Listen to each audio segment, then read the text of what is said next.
অভ্যন্তরীণ জনপ্রিয়তা বজায় রাখতে গিয়ে আন্তর্জাতিক সম্পর্কে প্রভাব পড়ছে বাংলাদেশে। আমরা কথা বলেছিলাম আন্তর্জাতিক সম্পর্ক বিশেষজ্ঞ সম্পূর্ণা গোস্বামীর সঙ্গে। কি বলছেন তিনি, শোনা যাক। আন্তর্জাতিক মহলে তো খারাপ বাংলাদেশ ইন্টারিম গভর্নমেন্ট অলরেডি হয়ে গেছে। তার কারণ আমরা দেখেছি যে যেই আমেরিকান গভর্নমেন্টের হাত বা সাপোর্ট মোহাম্মদ ইউনূসের গভর্নমেন্টের উপর ছিল, সেই সরকার এখন কিন্তু আমেরিকাতে আর নেই। বাংলাদেশের সঙ্গে রিসেন্টলি পাকিস্তান যেভাবে জড়িয়ে গেছে বা বাংলাদেশ যেভাবে পাকিস্তানের সঙ্গে হাত মেলানোর চেষ্টা করছে, বিভিন্ন ট্রিটিস, বিভিন্ন নেগোসিয়েশন, এটা ইন ইটসেলফ কিন্তু বাংলাদেশের এই ইন্টারিম গভর্নমেন্টকে ক্রিটিসিজমের মুখে ফেলেছে। বাংলাদেশ বারবার করে গণতন্ত্রের কথা বলে, যে ইন্টারিম গভর্নমেন্ট শেখ হাসিনাকে ফ্যাসিস্ট বলে সরিয়ে দিল, যে ছাত্র আন্দোলন, সেই ইন্টারিম গভর্নমেন্ট নিজেই ফ্যাসিস্টের মতো কাজ করছে। এবং শুধু তাই না, আমরা দেখেছি বিগত কয়েক সপ্তাহ আগে মোহাম্মদ ইউনূস বলেছে সেকুলারিজম শব্দটাকে সংবিধান থেকে তুলে দেওয়া হোক। কাজে কোথাও গিয়ে ইসলামিক ফান্ডামেন্টালিস্টের একটা বিশাল ইনফ্লুয়েন্স কিন্তু ইন্টারিম গভর্নমেন্টের ক্ষেত্রে আছে। একটা বিষয় আমাদের বুঝতে হবে যে ইসকন বা অন্যান্য ভারত সেবাশ্রম বা রামকৃষ্ণ মিশন, এই যে অর্গানাইজেশন গুলো আছে, এগুলো কিন্তু ভারতীয় অর্গানাইজেশন নয়, এগুলো ইন্টারন্যাশনাল অর্গানাইজেশন।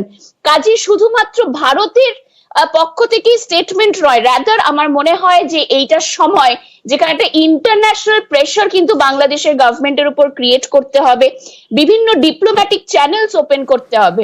সম্পর্ক খারাপে বাংলাদেশেরই ক্ষতি, এমনই মত আন্তর্জাতিক সম্পর্ক বিশেষজ্ঞ সম্পূর্ণা গোস্বামী। শুনবো।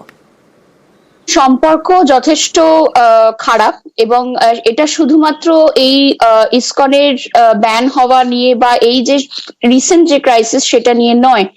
আমরা যদি দেখি যে শেখ হাসিনার পাওয়ার থেকে আউট হওয়ার পরবর্তী সময় থেকে কিন্তু এই ইন্টারিম গভর্নমেন্ট যেভাবে একটা অ্যান্টি ইন্ডিয়ান স্ট্যান্স নিয়েছে, সেটা কিন্তু যথেষ্ট চিন্তার বিষয় ছিল নিউ দিল্লির জন্য। ট্রেড রুটস গুলো ওপেন ছিল, আমাদের বর্ডার আউটপোস্ট গুলো ওপেন ছিল, সেই জায়গাটা আমার মনে হয় কোথাও গিয়ে আবার আঘাত পেয়েছে এই রিসেন্ট যে রিলিজিয়াস ক্রাইসিস হয়েছে। বাংলাদেশের তো ক্ষতি ডেফিনেটলি, তার কারণ হচ্ছে বাংলাদেশের অর্থনীতির অনেকটা কিন্তু ভারতের উপর ডিপেন্ডেন্ট। কিন্তু ভারতের জন্য মাথা ব্যথার কারণটা যেটা হবে সেটা হচ্ছে পাকিস্তানের ইনফ্লুয়েন্স বাংলাদেশে অনেক বাড়বে, যেটার কারণে কিন্তু টেররিস্ট আউটফিটস গুলো যেগুলো বাংলাদেশের বর্ডার জুড়ে আছে সেইগুলো আবার মাথাচাড়া দিয়ে উঠবে।